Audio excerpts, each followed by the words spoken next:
Praise the Lord. Glory house ministries में आपका स्वागत है।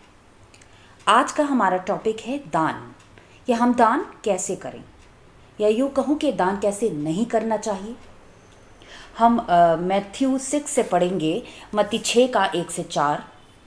सावधान रहो, तुम मनुष्यों को दिखाने के लिए अपने धर्म के काम ना करो, नहीं तो अपने स्वर्गीय पिता से कुछ भी फल ना पाओगे।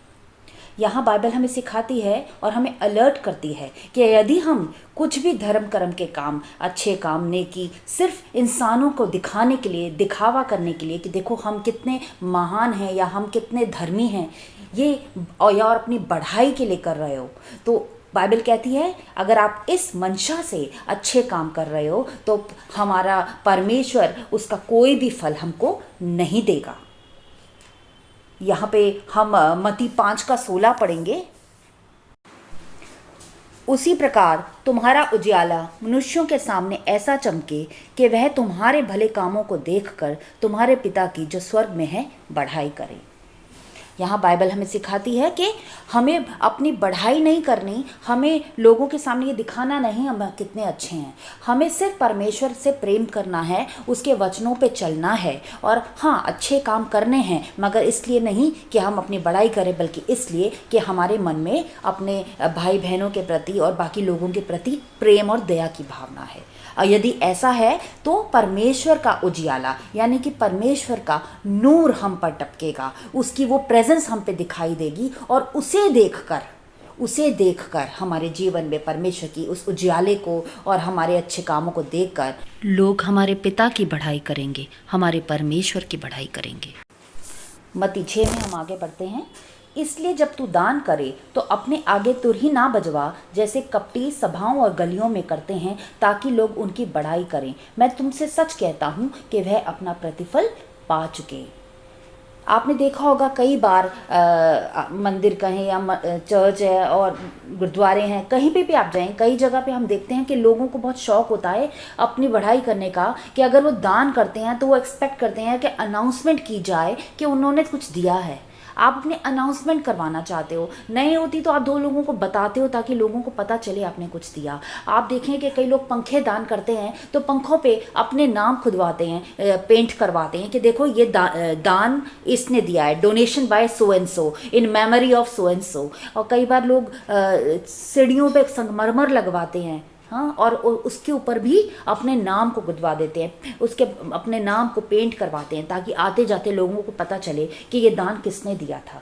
तो बाइबल कहती है कि जब तू दान करे तो तुरही ना बजवा, बैंड ना बजा, दुनिया को ऊंची ऊंची आवाज़ में दिखाने की कोशिश ना कर कि तूने कैसे दान किया है, क्योंकि ऐसे लोगों के लिए परमेश्वर कहता है तुमने पा लिया अपना प्रतिफल, तुमको कुछ नहीं हासिल होने वाला, तो तुरही मत फुकवाओ अपने आगे। ऐसे लोगों के विषय में 2 तिमोथी 3 का 5 कहता है, वे भक्ति का भेष तो धरेंगे पर उनकी शक्ति को ना मानेंगे, ऐसों से परे रहना। यानी कि ऐसे लोग धर्मी जन का वेश धरते हैं, ये दिखावे में रहते हैं कि देखो कितने धर्मी हैं, इन्होंने सिर्फ एक बहरूपिया रूप धारण किया होता है, पर असल में ये परमेश्वर की शक्ति को नहीं मानते। तो ऐसे लोगों से बच के रहें, ऐसे लोगों से दूर रहें। आगे हम लूका 16 का 15 पढ़ेंगे। तुम तो मनुष्यों के सामने अपने आप को धर्मी ठहराते हो, परंतु परमेश्वर तुम्हारे मन को जानता है, क्योंकि जो वस्तु मनुष्यों के दृष्टि में महान है वह परमेश्वर के निकट घृणित है।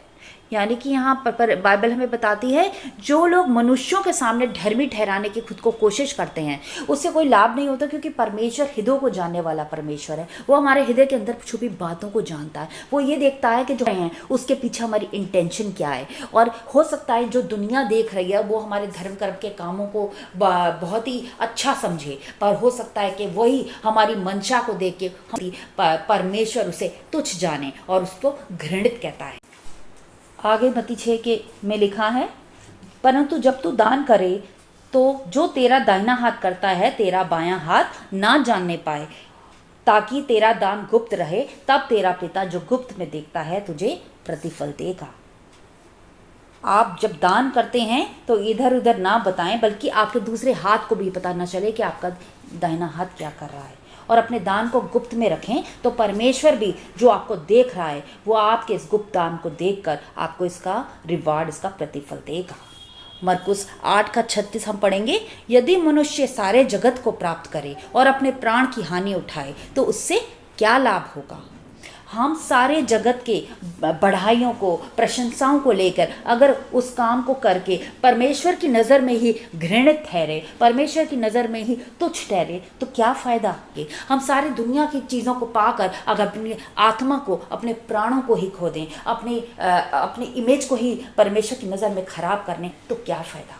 इसलिए ज़रूरी है कि जब भी हम कुछ अच्छा करने जाते हैं हमें अपने आप को एक बार चेक करने की ज़रूरत है कि हम अब उस जो अच्छाई को कर रहे हैं वो किस लिए कर रहे हैं, किस इंटेंशन से कर रहे हैं। अगर हमें डाउट होता है कि हमारे अंदर की इंटेंशन ठीक नहीं तो हमें माफ़ी मांग के परमेश्वर से अपनी उस नेचर को, उस सोच को बदलने की ज़रूरत है, ताकि जब हम वो नेकी करें तो वो हमें परमेश्वर की नज़र में रिवार्ड दिलवाए, ना कि परमेश्वर की नज़र में वो एक घृणित कार्य ठहरे। इसीलिए इससे बेहतर है कि दुनिया हमें जज करे, इससे बेहतर है कि परमेश्वर हमें जज करे। हम क्यों ना खुद को जज करें, क्यों ना अपने हर अच्छे बुरे काम में हम अपने आप को एक बार चेक करें और खुद को करेक्ट करें। अगर हम खुद को करेक्ट करना सीखेंगे ना तो मुझे यकीन है कि हम बहुत ही कम चांस होंगे कि हम गलती कर पाएँ। ऐसा नहीं है हम गलती नहीं करेंगे, मनुष्य गलती हमसे होती है, मगर अगर हम खुद को चेक में रखेंगे तो ये हमारी आत्मा के लिए अच्छा है। तो मैं विश्वास करती हूँ कि आज का वचन आपको अच्छा लगा होगा और आप इसके अंदर की उस गहराई को समझे होंगे और इस पर आप मनन करें। और अगर यदि आपको लगता है कि कहीं आप गलती पर हैं तो परमेश्वर से क्षमा मांगें और ख़ुद को करेक्ट करें। अगले वीडियो में फिर मुलाकात होगी। जय मसीह।